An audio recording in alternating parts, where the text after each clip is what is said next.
Hello dear students, बेटा आज हमारे एसएसटी में सेकंड लेसन है हिस्ट्री में भारत के राजा तथा राज्य 700 से 1200 ईस्वी तक।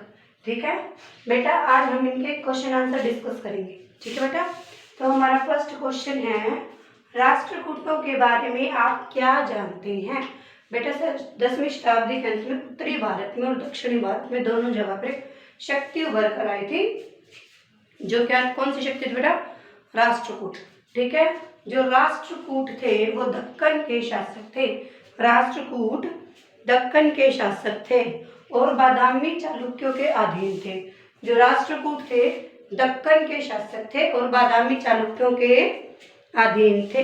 ठीक है, राष्ट्रकूट जो शासन था उसका एक जो मुख्य शासक था, ठीक है, प्रसिद्ध जो शासक था वो दंती दुर्ग था। ठीक है, दंती दुर्ग ने काची, कलिंग, कौशल, मालवा, ठीक है, इत्यादि जो राज्य थे उन पर आक्रमण करके अपना अधिकार स्थापित कर लिया था और उन्हें जीत लिया था। ठीक है, राष्ट्रकूटों में उज्जैनी के परमार तथा चोलों को हराकर राष्ट्रकूटों ने उज्जैनी के परमार तथा चोलों को हराकर मालवा को भी अपने अधीन कर लिया था। ठीक है, मालवा को भी जीत लिया था।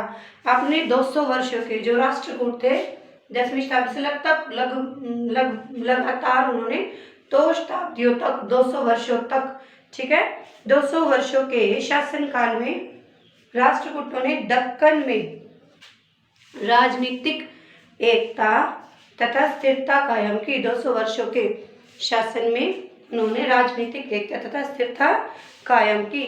गुफा मंदिर और जो कैलाश मंदिर है आपका, गुफा मंदिर और कैलाश मंदिर राष्ट्रकूटों की कला के नमूने हैं। दिशा मंदिर और कैलाश मंदिर राष्ट्रकूटों की कला के नमूने हैं। उसके बाद आपका सबसे अधिक महान चोल शासक कौन था? सबसे अधिक महान हमने टॉपिक पढ़ा था चोल एक विषयाध्ययन। ठीक है, चोल राज्य जो था उसके बारे में पढ़ा था। तो इसमें पूछ रहा है सबसे अधिक महान चोल शासक कौन था और क्यों।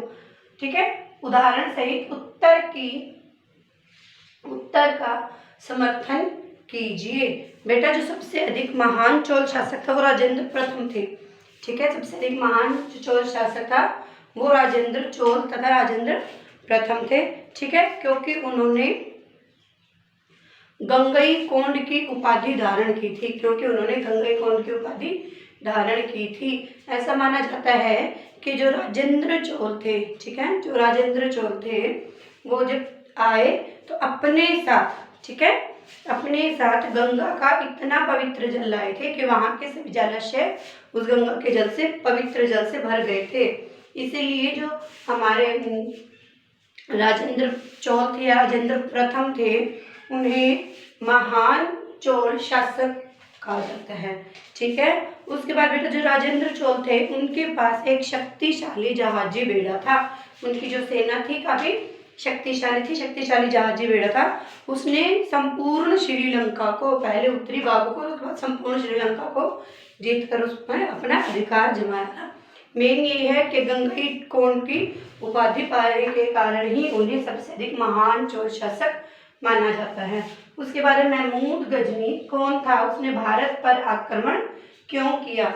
बेटा महमूद गजनी या महमूद गजनवी जो थे अफगानिस्तान की एक छोटी सी जागीर का क्या नाम था? गजनी। ठीक है, अफगानिस्तान की छोटी सी जागीर के शासक थे। ठीक है बेटा, वो मध्य एशिया पर अपना अधिकार पाना चाहते थे। ठीक है, लेकिन मध्य एशिया पर अधिकार पाने के लिए उन्हें बहुत बड़ी सेना की और सेना के लिए धन की जरूरत थी।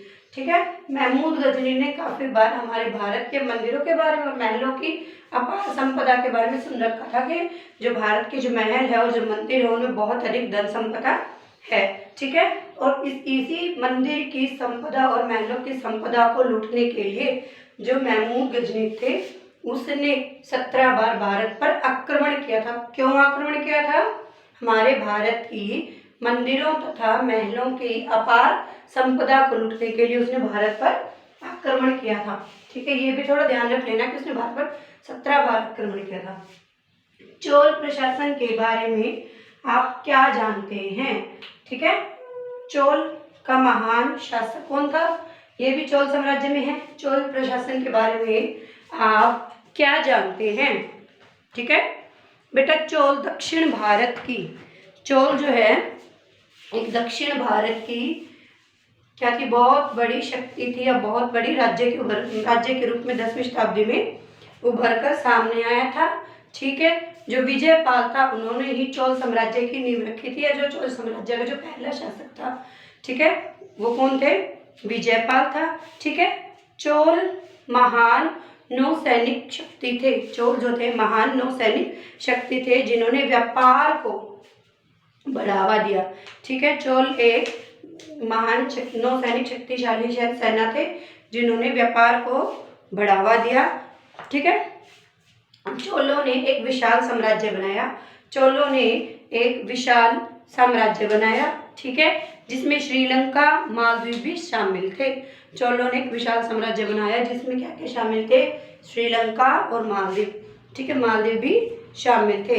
चोल अच्छे प्रशासक भी थे। ऐसा माना जाता है कि बेटा जो चोल जो प्रशासन स्थापित हुआ था उस टाइम सब कुछ अच्छा, अच्छे प्रशासक थे, अच्छी रणनीति थी उनकी। ठीक है, काफ़ी इलाकों पर उन्होंने अपना अधिकार जमा रखा था। वहाँ की जो शिक्षा थी वो भी मठों में दी जाती थी। ठीक है, कृषि के लिए जो गरीब व्यक्ति थे, जो गरीब किसान थे, उनको ऋण भी दिया जाता था, जो कर वसूला जाता था। कई बार अगर सूखा पड़ने के कारण कर को भी माफ कर दिया जाता था और जोतने के लिए जमीन भी दी जाती थी। ठीक है, तो ऐसा माना जाता है कि जो चोल थे वो अच्छे प्रशासक भी थे। ठीक है, और उन्होंने शिक्षा, साहित्य, कला को स्थापित करने के लिए बहुत बड़ा योगदान दिया है। ठीक है, दक्षिण भारत में जो चोलों का शासन था तो उस समय हिंदू धर्म थे जो प्रमुख थे। ठीक है, दो प्रमुख संप्रदाय भी थे उस समय। कौन कौन से थे? शैव और वैष्णव। संत जो थे जो भजन कीर्तन करते थे, कौन थे? शैव और वैष्णव। ठीक है, चोलों में चोल जो थे उन्होंने कृषि को बहुत अधिक योगदान दिया था। ठीक है, और लगभग 500 वर्षों तक चोल शासक थे, लगभग 500 वर्षों तक उन्होंने भारत के दक्षिणी भाग में अपना स्थापत्य बनाया, दक्षिणी भाग में अधिकार किया, राज्य किया था। उसके बाद है मोहम्मद गोरी के आक्रमण ने भारतीय इतिहास का नक्शा बदल दिया। सबसे पहले महमूद गजनी ने जब आक्रमण किया तो उन्होंने 17-12 आक्रमण किए, और जो तुर्की के भावी आक्रमणकारी थे उसके लिए भी उनके लिए दरवाजा खोल दिया। मोहम्मद गोरी के बाद भारत पर, ये महमूद गजनी के बाद भारत पर गोरी ने आक्रमण किया था। महमूद गजनी ने आक्रमण इसलिए किया क्योंकि वो यहाँ की धन संपदा को लूटा जाता था। लेकिन जो मोहम्मद गोरी था, ठीक है, अफगानिस्तान की छोटी सी जागीर गौर का शासन था। ठीक है, मोहम्मद गजनवी क्या चाहता था? सिर्फ यहाँ की धन संपदा को लूटना। लेकिन जो मोहम्मद गोरी था वो यहाँ की धन संपदा को लूटना नहीं चाहता था, बल्कि हमारे भारत पर राज भी करना चाहता था। ठीक है, तो इसमें क्या लिखेंगे? जो मोहम्मद गोरी है वो अफगानिस्तान की एक छोटी सी जागीर गौर का शासक था। ठीक है, वह एक महत्वाकांक्षी व्यक्ति था और भारत की धन संपदा को लूटने के लिए तथा भारत पर अधिकार करने के लिए उसने भारत पर आक्रमण किया था। ठीक है, 1190 ईस्वी में मोहम्मद गोरी ने जब उससे पहले भी उसने आक्रमण किया था लेकिन उसमें हार हुई थी। उसके बाद 1190 ईस्वी में 1178 में आक्रमण किया था जिसमें हारा था।